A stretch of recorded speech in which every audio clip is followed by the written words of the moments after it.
find dy dx. And as you can see, the A, B, and C all require the quotient rule if you want to evaluate the derivative. For B, I guess you can use the product rule by saying it's cosine of x times 1 over x, then evaluate it with the product rule. But we're going to try to do this using the quotient rule.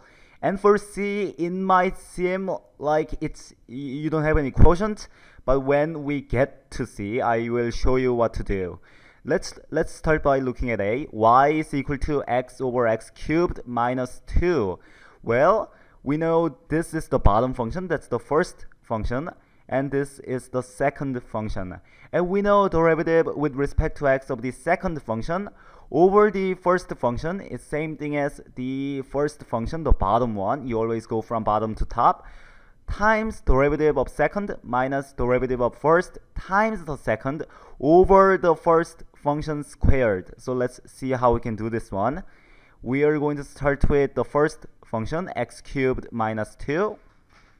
And you're going to multiply it by derivative of the second function, which is going to be in this case 1, minus the first derivative of the first function, which comes out to be 3x squared, times the second function, which is x, all over the first function squared.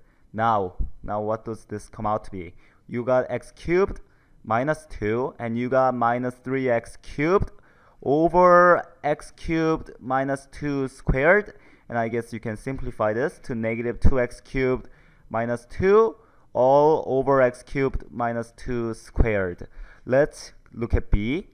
Cosine of x over x. In this case, x is the first one, and cosine of x is the second one.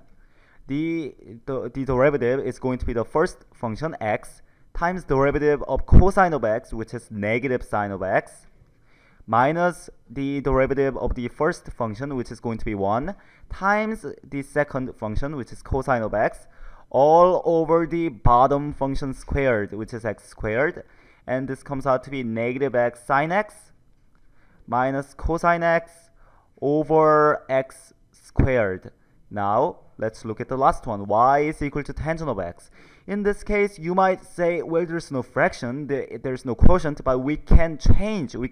We know an expression that tangent of x is equal to, and it is a quotient of two quantities, which are sine of x and cosine of x. Tangent of something is equal to sine of that something over cosine of the same something.